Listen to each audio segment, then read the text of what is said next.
Larry Holmes beating up everybody. 31 fight beating Ernie Shaver. Beating Kenny Norton.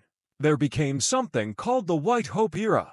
Plowboys, Ganda dancers, ranchers, anyone of the right complexion who was 175 pounds or over was thought to be a challenger. The BC heavyweight champion of the world, Larry Holmes. You remember the fight between Gerry Cooney and Larry Holmes, right? Come on, you must. It was only the biggest and most highly anticipated match of the early 80s. But do you remember the darker side of this contest? The disrespect, the insults, and even the outright racism Holmes had to put up with as champion to secure the biggest payday of his career. Not so clear then. Let's take a deeper look at the events leading up to it and remind ourselves of what went down, as well as the role Cooney himself played in all the ugliness. History boom, perfect timing. He got it right there. The heavyweight scene in the early 80s had gone stale. Ali was finished, Tyson was yet to burst onto the scene. And skilled as he was, the boxing public were not particularly enamored of Larry Holmes, the dominant heavyweight, who had stepped in to fill the void.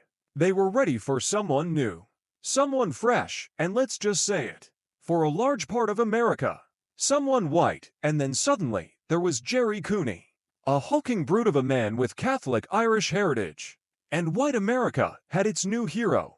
Despite his relative lack of experience, Cooney's clash with Holmes became inevitable, as he was feted as the new Great White Hope. The build-up to the fight quickly became hugely divisive, as promoters pushed the racial element. But how much of this came from Cooney himself and his own personal racist views? Let's see. Larry Holmes was one of the last men to fight Muhammad Ali, and was the only man to stop him. His fight against Ali was his 8th defense of the title he had taken from Ken Norton over 2 years before, and by the time of the Ali fight against a former champion who was clearly way past his best, Holmes had already established himself as the dominant heavyweight in the post-Ali era. Another good shot. The problem was Holmes was no fan favorite. He wasn't helped by the quality of opposition he faced. He could only beat what was in front of him, and the standard of his opponents was far lower than boxing fans had grown accustomed to seeing in the previous decade, during one of the golden eras of heavyweight boxing. That wasn't all, though. Holmes wasn't a particularly interesting champion, and compared to Ali, he had little charisma. As one boxing writer put it, Ali had a mouth that never stopped jabbering away political significance and sex appeal. Holmes lacked all three, but Holmes had another problem, too. He wasn't white. Remember, even in the early 1980s, the U.S. was a country that was much more divided along racial lines than today, and the larger-than-life figure of Muhammad Ali had towered over boxing since his shock first win over Sonny Liston. Although he had plenty of fans, many others despise his brashness and his bravado, and they were happy to see the last of him. But Holmes wasn't the man they were hoping for. Yes, many white Americans yearn for a quieter, more humble champion, but more importantly, although not everyone would say it out loud, they wanted one with white skin. Enter Gerry Cooney. Cooney was brought up in a Catholic family with Irish roots, and had been encouraged to take up boxing by his father after a respectable, but not stellar amateur career that ended with a record of 55-3. He turned pro and started making a name for himself by recording 9 knockouts in his first 10 outings. At 6'6" and with a big jab and a huge left hook, it was clear the kid had power, and this was something that served him well when he scored early knockout wins against Jimmy Young and then Ron Lyle in his 23rd and 24th fights, respectively. He was also a lefty who boxed in the orthodox stance, which gave him an even more powerful lead hand, although punches from his backhand were less effective. But after notching up these 2 marquee wins, he truly exploded into the public awareness when he defeated the still highly regarded former champion Kenny Norton by way of a first-round knockout in a fight that only lasted 54 seconds. Gerry Cooney had arrived from that moment Holmes and Cooney were set on a collision course because the public demanded it. People had seen how Cooney had dispatched of Norton, and they dreamed of seeing him do the same thing. To Holmes, a champion, they felt apathetic about at best. And so promoters and managers started working to put the fight on. From the beginning, there was always a certain amount of genuine animosity, at least on Larry Holmes' side. Although he was champion, Holmes felt he was never given the respect he deserved. And, due to the lack of exciting opponents for him to face, he had never been able to earn the kind of money he felt he was due as Holmes stayed active, defeating Trevor Burbeck, Leon Spinks, and Ronaldo Snipes. Cooney's team stalled, likely protecting Cooney against the possibility of a loss.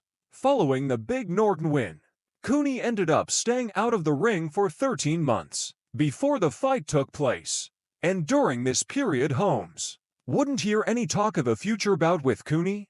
At one point, while interviewing Holmes after his victory over Spinks, sports journalist Howard Cosell tried to bring Cooney in to talk to Holmes. This severely aggravated Holmes, and he was heard telling Cosell, "Howard, I'm gonna slap his face if you bring him over here.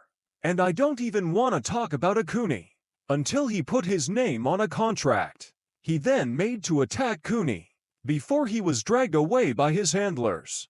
In other interviews, Holmes remarked of Cooney that if he wasn't white, he wouldn't be nothing, which was probably quite a fair comment, but it showed that there was always a racial element to the matchup. Holmes felt he had worked hard for everything he had, and he was resentful that Cooney was being gifted a place at the top table just because of his race, but the promoters, especially Don King, took the race angle and ran with it. For sure, Cooney was hugely popular, and a large part of this was because of the color of his skin.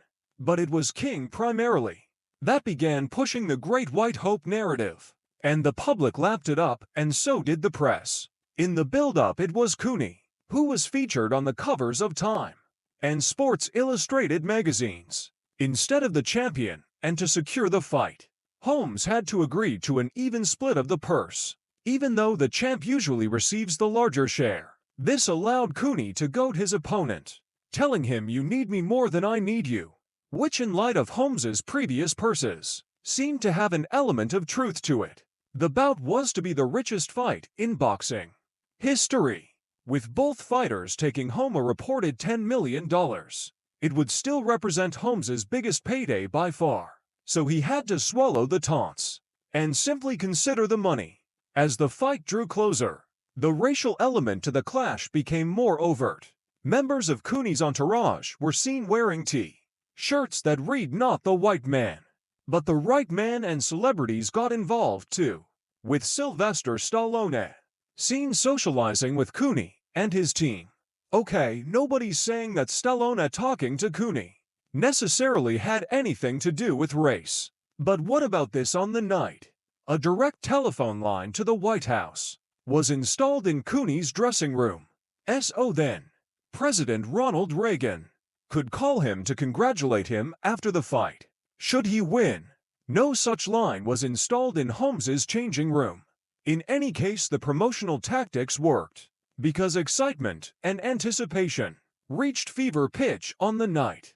The arena was packed out and millions more tuned in from 150 countries around the world to watch, setting records as one of the biggest closed-circuit television and pay-per-view events ever. Before the fight, white supremacists had threatened to kill Holmes, and black activists had responded by saying they would be there on the night, ready to retaliate if anything happened to their man. On the night of the fight, this led to snipers being placed on the roofs of all the Vegas hotels surrounding Caesar's Palace, where the fight was to take place. And then, even as the fight was about to start, Holmes was subjected to further indignity when his name was announced first, breaking with the time-honored tradition that the challenger's name be announced first, in the champion's second. Was all this just innocent? Or was the white fighter receiving unjustified preferential treatment? You decide. And then the fight was on, and the two undefeated heavyweights finally faced off in the ring. Despite the fractious build-up, when the fighters touched gloves, Holmes was heard saying to Cooney, "Let's have a good fight," and for much of the fight, that's exactly what they did. Throughout his career, Cooney had made a name for himself as an early-round knockout artist, and many expected him to come for Holmes from the first bell. But Holmes turned that script on his head and had Cooney on the canvas before the end of the second.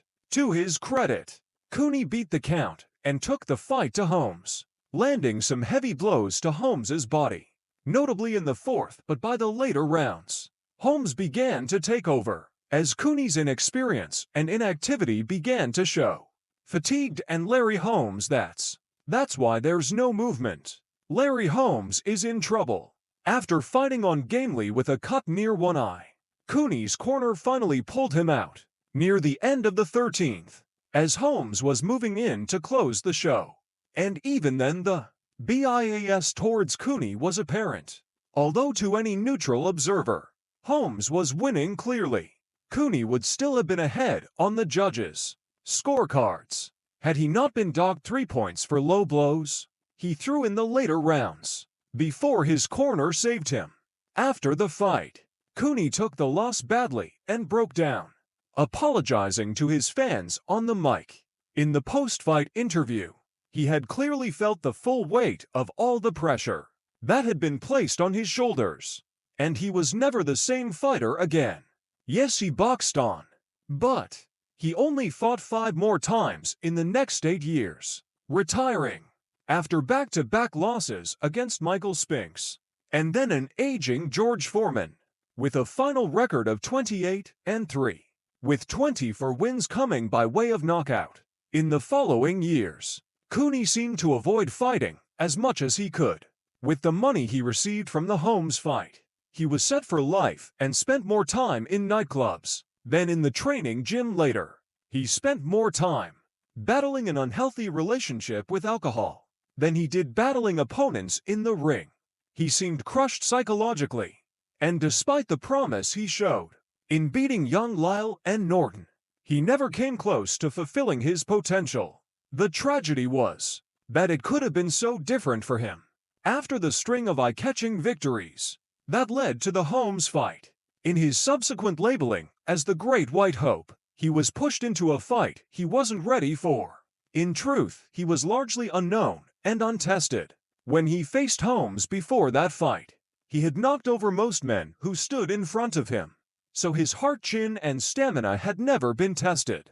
While Holmes had remained busy, Cooney had been kept out of the ring because his handlers didn't want to risk a loss that would jeopardize their huge payday. So once the fight started, after Holmes had safely navigated the first few rounds, his superior experience and conditioning meant the fight became easier and easier for him. The deeper it went, interestingly, Holmes himself said that, with maybe just 6 months more experience, Cooney would have made it a much harder fight, and may even have been able to beat him. Holmes, who also faced the likes of Ernie Shavers, Ken Norton, and Mike Tyson in his career, rated Cooney as one of the biggest hitters he faced. Cooney, too, believed that, with another couple of years of experience, he would have beaten Holmes. But as it was, he was never able to overcome the psychological scars he suffered that night to become the fighter he could have been. But was Cooney a racist? No. Although Don King promoted the fight along racial lines, and Holmes made comments that, while not outright racist, contained a racial element, Cooney never had any part in it. His Great White Hope label made him uncomfortable, and despite his team embracing it, he distanced himself from it. Cooney believed that a fight comes down to nothing more than the skill of the two boxers. In the ring they train, they face off, and they fight, and the best man emerges victorious at the end. It has nothing to do with race. Why should it? And for his part, Holmes didn't really play up to the racial aspect of the fight, rising above it and holding similar beliefs to Cooney about a boxing match having nothing to do with color. The boxers fight in the ring, and the pressure and all the noise come from outside. After the fight, the two boxers became lifelong friends, and they remain close to this day. And after sharing the ring, in such a racially charged bout, that was largely thrust upon them. Perhaps that is the most fitting end to the story. What do you think? Should Holmes have been given more respect? While he was active, at least he certainly has it now, long into his retirement. And do you think Cooney should have achieved more? Or was he just what we probably now call a hype job? We'd love to hear your thoughts about these questions, or anything else in this video. So please let us know in the comments below. And if you like the video, please don't forget to hit the like button, and give us a follow before you leave, to help us keep producing more boxing content like this for you in the future. See you in the next one.